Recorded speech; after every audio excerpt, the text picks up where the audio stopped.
Hey everybody, it's Jeremy. Welcome back to Dreamers Game 1, where we are playing Yomi. I had to remember which game we were playing. This is turn 59. Let's jump into things. Okay, so right off the top, we've received 10 fire gems from Helheim. We have some trade agreements going on with Helheim. We'll probably see the results of some of that over the course of the next couple turns, or maybe longer, depending on how the game goes. Who knows?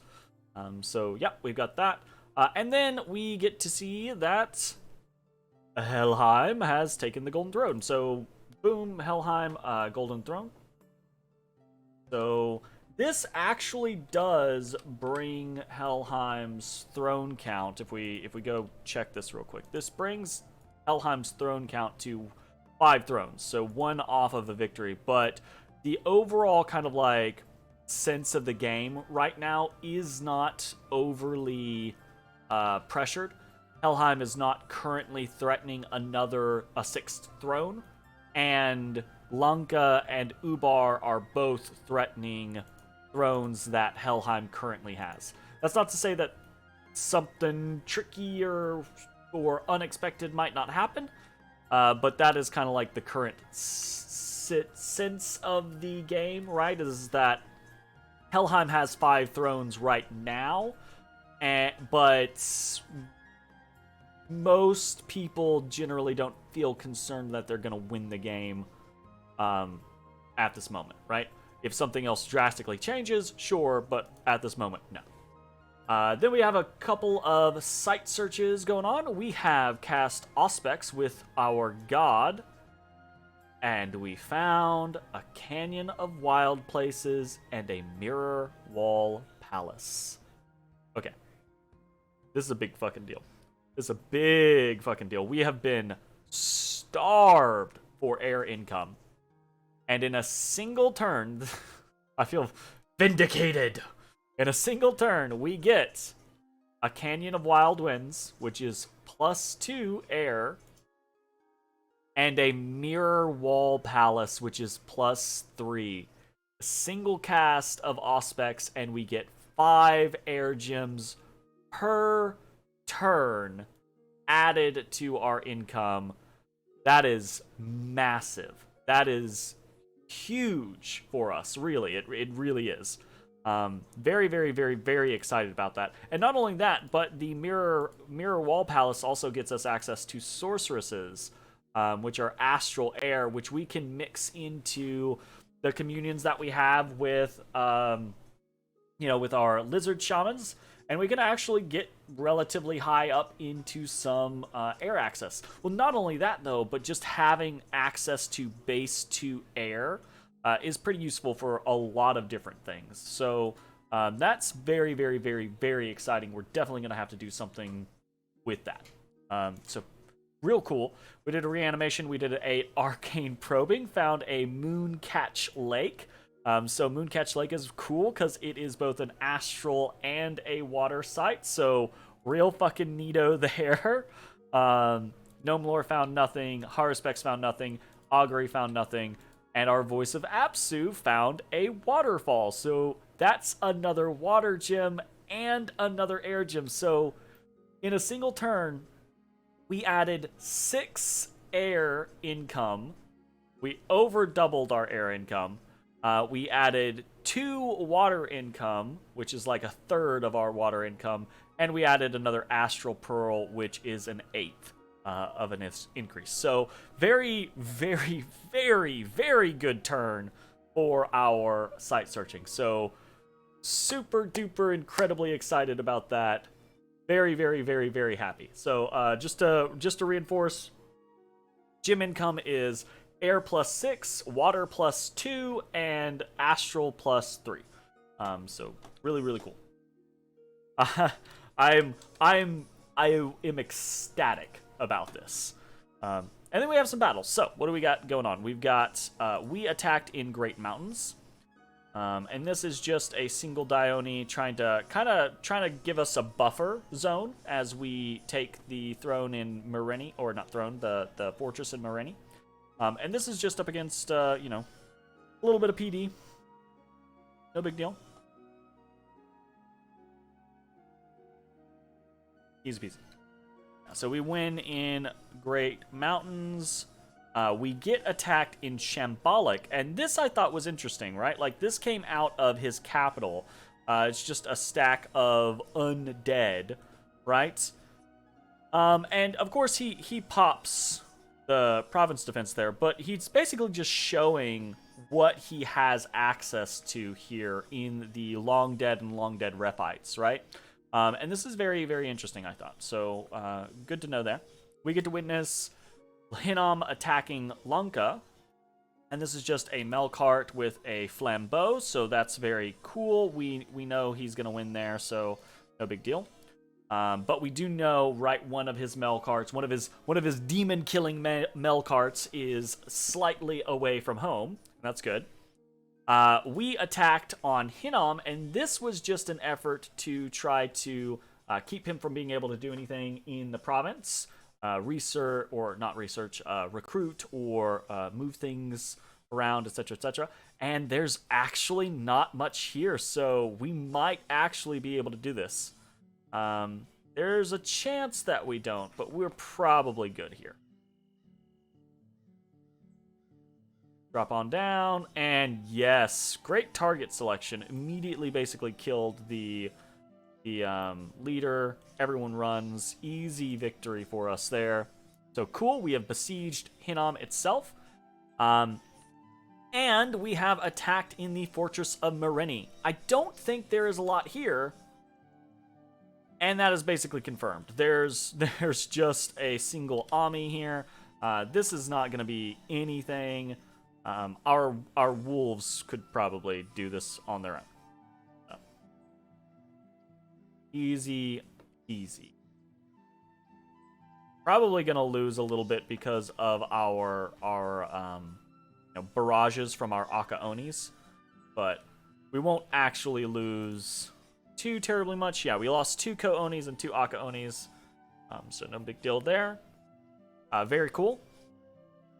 And yeah, so that's not bad. We have a win-loss record this turn of 3 wins and 1 loss versus Hinnom. So cool.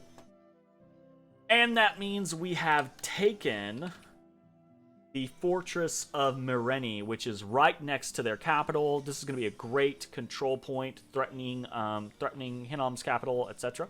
Very excited about that. Let's see if we have any events. We have a repopulation event in Tapanete. We have a records from the census of this province have been lost in a fire, so that's unfortunate. Lost some tax income, but we're not really gaining any tax income from Merini right now. It's mostly like it sucks to lose this province income for the future. And then in Golan Fens, there was a festival held in the honor of our god. Everyone was celebrating, and faith has increased. So Dominion +3, very cool. The fortification in Hinnom is unharmed. The fortification in Koromark is unharmed, but we have both of those forts under siege. So very cool. Let's talk about movements. Primarily, the vast majority of the movements that are going on in our heartland is just moving things around for the purposes of collecting Oni and shipping them to the proper locations. We have a few that are not that, and one is specifically this Naminari is moving out to Mulaton to try to make use of this sorceress, right? So we're at the very least, we're going to put a lab down here so that we can slow recruit sorceresses over the course of 5 turns, right? And we're not actually incentivized to put down a palisades unless we really want to like protect this province. And protect the fact that we're recruiting things. And the reason why we're not really incentivized is because we're not going to get increased commander points there from the palisades. So it's not going to increase the recruitment speed of these sorceresses. So a lab should do just fine generally. Other than that, most of the rest of this is just either moving reinforcements towards the fight at Hinnom, or it's just consolidating Oni or Onishigo into the proper locations. Now let's talk about what's happening in Hinam. So we've got a very interesting little situation here where he has attacked outwards in Shambolic with these long dead. There's about 50 here. Then he is moving. He has started to move back towards his capital with his actual army. The thing is we have kind of blocked off this location, having Relothia, the Great Mountains, and Belfields. So he can't make it. I don't think he could make it anyways because it's a waste, but he definitely can't make it back to his capital in a single turn because he can't make it through our territory like that, right? So we're going to try to kind of mess with things, and the way we're going to do that is we're going to throw our army onto Hinam itself. We are not going to be able to pop the fort in a single turn like we did with Mereni. But what we might be able to do is, or not what we might be able to do, what we will be able to do is we will be able to boost the unrest there, so that he has trouble. If we have to move off, he's going to have trouble doing anything with that unless he's patrolling, or if we don't move off, our Oni are going to have the benefit of their chaos power, which is something that they did not have the last time we fought a big battle against Hinam, right? So we're going to move on to the actual Hinam capital, and try to boost the unrest in the area. And then we're gonna, we might jump back into Mereni, or we might try to move on to Cormark and pop it in a single turn. We've got options back and forth, right? Like we've got some scenarios. I am going to throw some more Dione, Tsunei, and Junichi onto Cormark to try to help keep that siege active in case he throws these long dead over there. I think both of them will be able to handle that, especially, well, never mind. I thought Tsunei had a fire brand, not a shadow brand. So it might become a little dicey, but we'll see how it goes. And then to kind of reinforce things, we have Shoichi coming in, or Shoichi coming in with more Ko-Oni. And yeah. I think things are improving slowly but surely. I think Hinam is running out of money, and is probably not able to field the units that he does have, etc., etc. So I think we are going to be able to just slowly grind Hinam down. We just need to not lose another big fight like we did last time to the stack of Amis, basically. Another thing that I wanted to touch base on from a more global standpoint before we talk about the particulars of this turn is that it looks like Relay and Ermor are at war. So I don't remember quite when this happened, but it might have been around the same time, but I think it was after. I don't remember, honestly. But when I took over for Yomi and when the Agarthan player took over for Agartha, I think a few turns after that, or right around in that time period, a player took over for Relay as well. I could be wrong on that, but I think that's the case. And I think the Relayan player has basically been very confined to a pretty small pool, right? And has been trying to build up to be able to do anything, and now they are fighting against Ermor, which I think is pretty interesting. So kind of interested to see how that all develops. Anyways, moving on. We have a couple of recruitments that we are doing this turn. Income tends to be pretty okay for us right now, so with the fact that we're Yomi. So we're doing more Dione recruitment. We have some Onishigo that we're recruiting around and about. We have some bandits that we are recruiting in locations. So what we have is we have one Demon Priest, one Dione, one Onishigo, and 11 bandits with Yaris are the actual recruitment statistics this turn. And nothing about that is out of the ordinary. Maybe like the bandits with Yaris are a little strange, but you know, it's whatever. I'm kind of like recruiting them in a couple of different locations just so that we have more raiders, right? To be able to do raiding things and patrolling things and things like that with. Probably not the greatest expenditure for my money. We're also kind of saving a little bit of our money this turn to make sure that we can drop a lab in Moliton next turn. So we have that going on. And we've also got a scout sneaking over to Ghent, and I want to put a palisades down in Ghent. I don't know that I'm going to be able to afford both of these things next turn. I would like to, but I think I'm probably only going to be able to afford one, and that's part of the reason why we have a little gold bank, a little treasury that we're not spending this turn. So, yeah, is what it is. But anyways, that's our recruitment. Rituals, we are mostly typical. We're doing a bunch of site searching and then a few other things, and we'll talk about what those things are. So we've got one augury, one auspex, one voice of Apsu, two gnome lore, one arcane probing, one haruspex, one revive king, and one reanimation. So let me jot that down real quick. And all of the site searching is, again, pretty typical for us. We're trying to just finish out all of the remote site searching that we have, so that we hopefully can run into some more really lucky turns like we had this turn. Probably not gonna happen. This is probably the last big turn. My assumption would be this is gonna be the last big turn that we have for site searching, or remote site searching at least. If we might get lucky with a site or two before we finish up, but I don't think we're going to find much more, unfortunately. But we'll see.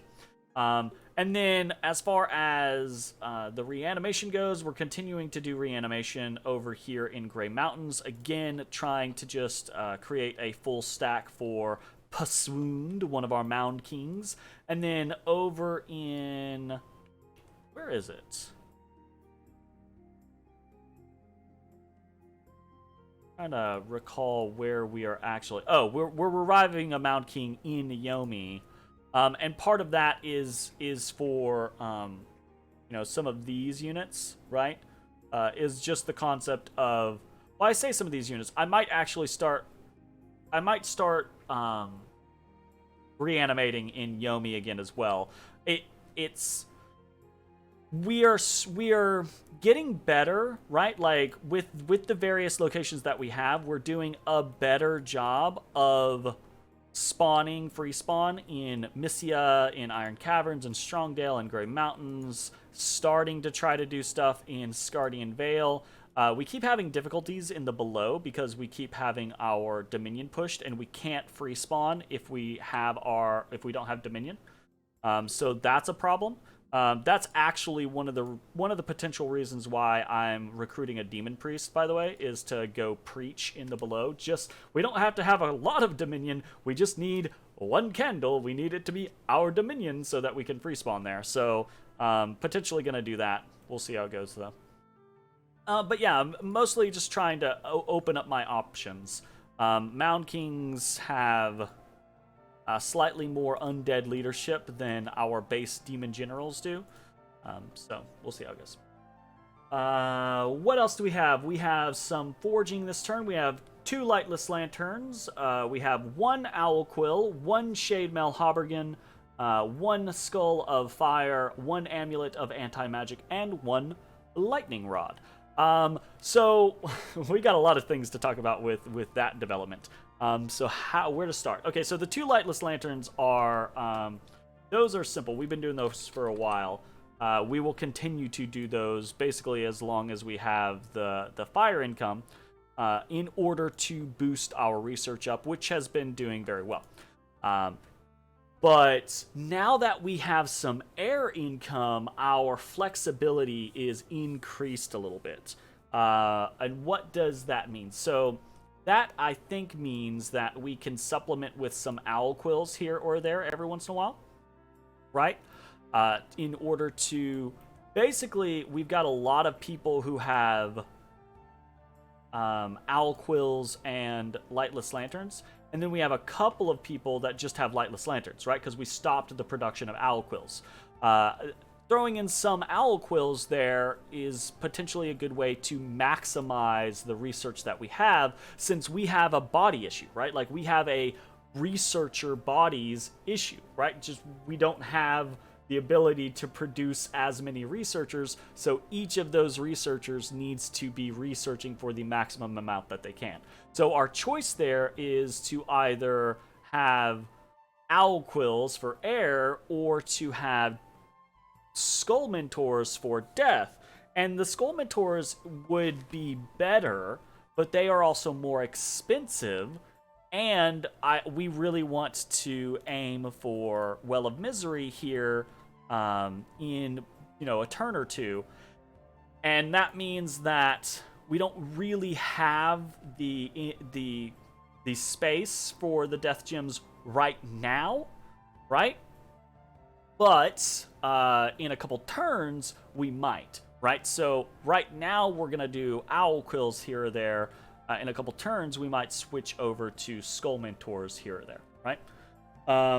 And then Shade Mail Habergen is... Let's see if we have... Who is making...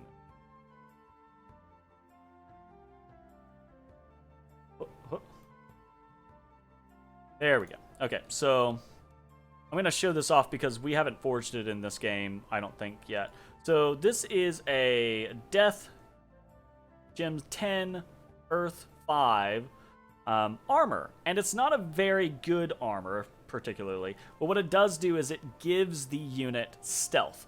It's a very weak stealth, but it does give the unit stealth, which allows you to put things like a Shade Mail Haberken onto Dione, right? Or onto liches, or onto sorceresses, or onto any number of individuals that can make use of needing to stealth, right? So a sorceress, for example, can cloud trapeze into a situation and try to do something and then stealth away, right? Or a lich or a wraith lord, right, can like stealth raid, stealth attack, stealth attack, stealth attack, stealth attack through someone's territory. Same thing with the Dione, right? Stealth attack, stealth attack, stealth attack. And that makes them very hard to deal with, especially if they have high magic resistance, so you can't like mind hunt them or anything like that, or not mind hunt them effectively. And that's a very solid tactic. It's a tactic that I've used in many other games, and I've seen used in many other games. I have been avoiding doing it for a while because, again, we're trying to save our death gems. But I have to pull the trigger on some of these things sooner rather than later, so we're kind of pulling the trigger now. We'll see how that goes. We're probably not going to be mass producing them yet, but we'll see. Skull of Fire is... Who am I actually forging that on? I have to forge it on a very particular person, if I'm remembering correctly. Yeah, so I have to forge it on a Fire Death, because it's a Fire Death crosspath. And this is just a booster, but it's a booster that we don't have yet. It's relatively cheap, and there's not a crazy amount of downsides to it, right? But... we just haven't had the need to go there yet. But if we put that onto our god, right, we can be Fire 8. Or if we put it onto like a Fire 3 Dione, he can be Fire 4. If we put... So basically we're looking for opportunities to boost up fire because... What is it? Not here. We might be running up Enchantment next, and getting to Fire 6 for Eternal Pyre might be useful for us. And there's other things that we could potentially do as well. And again, we already have Fire 7 on our god, so if we want to do Eternal Pyre on our god, we definitely could do that. But having higher fire just means that we have a better cast on it, or we could potentially try to put it on someone else, or we could just use a fire booster for other potential things. We also don't have very much fire access or like gems right now, but that is part of what we've been trading for, so we might have more in the near future. And then an amulet of anti-magic is just something we've made plenty of those over the course of time. We're probably going to make more right as we move forward. So I don't think we need to talk about that much. But the next thing is something that I do think we need to talk about, and that is lightning rods. And oh, did I not put the storm spool on here? I'm also doing a storm spool, so that's my bad. Let me put that up here. One storm spool. Lightning rod and storm spool. So why are we doing lightning rods and storm spools? Very easy answers here, and that is because of Corpseman construction. Corpseman construction is very, very, very cheap. And if you have storm spools, you get +2 whenever you do the Corpseman construction. So you go from getting 1 corpse construct to 3 corpse constructs. And when you do a lightning rod,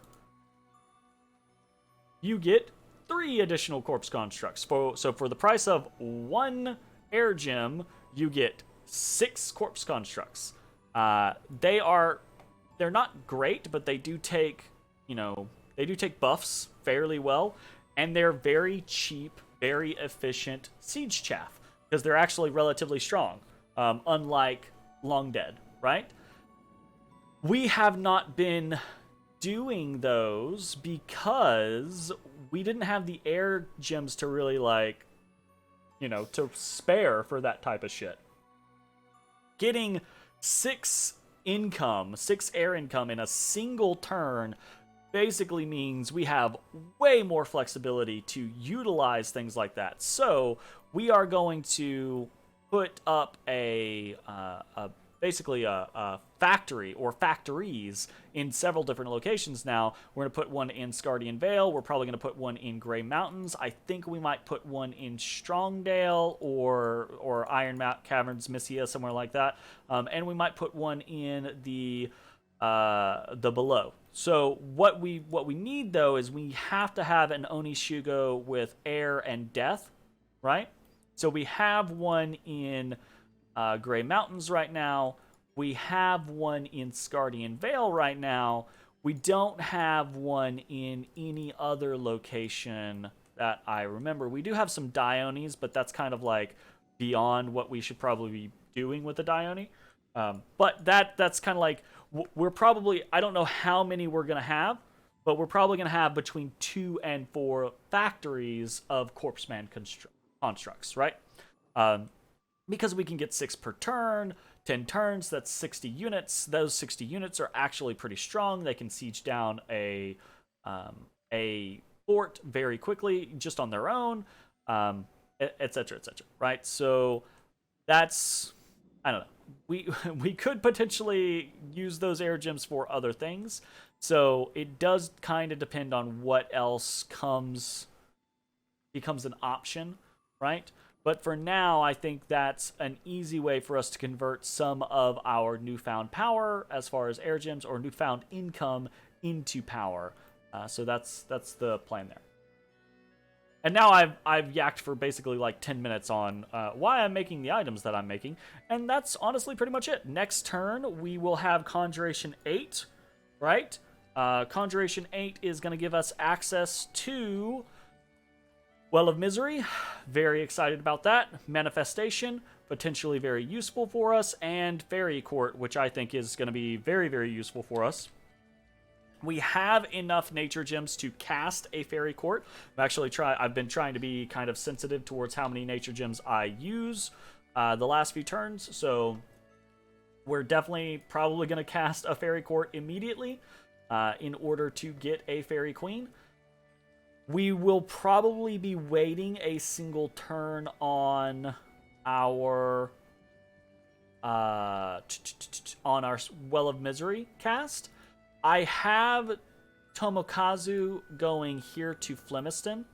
So I could, in theory, throw a Skull Staff and a Skull Face on him immediately. And I might do that, but I also might just take the extra turn and walk him to Yomi and then leave him in Yomi for the rest of eternity, right? So we'll see how that kind of goes. Either way, we're probably going to jump all of our death gems into Well of Misery very shortly, so that should be fun. And then after Conjuration, we are going to probably do a run up enchantments towards Enchantment 8, because I am a stickler for Lichcraft. I think it's really, really cool. But also, aside from Lichcraft, we get Mass Regeneration, which with Fairy Queens, we will be easily able to put up. And even something like Gift of Health is potentially an option for us. We could throw that up with our God, and even just a low-cast Gift of Health can be threatening to people. Plus, we get a bunch of other things along the way with Enchantment, right? Like, Enchantment gets us access to Rigor Mortis, very potentially useful spell to us, right? Gets us access to Relief, which, again, with a Fairy Queen, pretty useful for us. Gets us access to other little tricks or things like that, but most of those are lesser or more niche. Getting into 7 gets us access to Earthblood Deepwell, Gift of Health, Serpent's Blessing, very useful. Life After Death, very useful, right? A lot of good stuff there. Mass Flight even, right? Again, with Fairy Queens, that would probably be pretty good. In fact, Mass Flight might be more important to us than Mass Regeneration against Tenom. If we could get Mass Flight in... So, if next turn we get a Fairy Queen, and we complete Conjuration 7, and get a little ways into Conjuration 6, right? And then the turn after that we complete or get close to completing Conjuration 6, this Fairy Queen can start flying.